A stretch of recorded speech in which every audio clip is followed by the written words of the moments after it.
Hello viewers, আসসালামু আলাইকুম। আজকে আমি আপনাদের জন্য নিয়ে এসেছি থাম্বনেল ডিজাইনের ফ্রি পিএলপি ফাইল ও টিউটোরিয়াল। পিএলপি ফাইলটির ডাউনলোড লিংক ডেসক্রিপশন বক্সে দেওয়া আছে। ডাউনলোড করতে গেলে 6 সংখ্যার একটি পাসওয়ার্ড প্রয়োজন পড়বে। পাসওয়ার্ডটি আমার ভিডিওর মাঝখানে একটি করে দিয়ে দিয়েছি।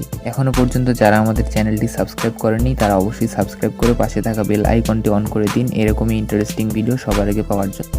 তো ভিউয়ার্স, চলে এলাম মোবাইল স্ক্রিনে। আমাদের ডিজাইনটি করার জন্য পিক্সেলল্যাব অ্যাপটি প্রয়োজন পড়বে। তো পিক্সেলল্যাব অ্যাপ যদি প্রিমিয়াম ভার্সন আপনি চান তাহলে আমার চ্যানেলে অলরেডি একটা ভিডিও আপলোড করা আছে, সেখানে ডাউনলোড লিঙ্ক দেওয়া আছে, আপনি খুব সহজেই ডাউনলোড করতে পারবেন। তো আমি লিঙ্কটি ডেসক্রিপশন বক্সে দিয়ে দিব, আপনারা চাইলে সেখান থেকে ডাউনলোড করে নিতে পারবেন। তো এবারে আমাদের এই ইমেজ সাইজটি ইউটিউব থাম্বনেল সাইজে পরিণত করার জন্য 3 ডট অপশনে ক্লিক করে এই ইমেজ সাইজে ক্লিক করতে হবে। তারপর এই কাস্টমে ক্লিক করে আমাদের ইউটিউব থাম্বনেলটা সিলেক্ট করে ওকে প্রেস করতে হবে।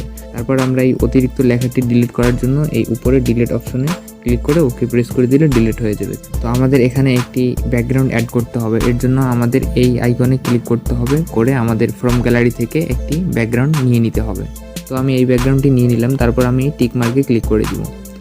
এরপর আমাদের দুইটি পিএনজি পিক অ্যাড করতে হবে। তো কীভাবে একটি পিকের ব্যাকগ্রাউন্ড রিমুভ করা যায় এইচডি কোয়ালিটিতে, এই বিষয়ে আমার চ্যানেলে অলরেডি ভিডিও আপলোড করা আছে। খুব ছোট্ট একটি ভিডিও, আপনারা চাইলে সেই ভিডিওটি দেখে আসতে পারেন।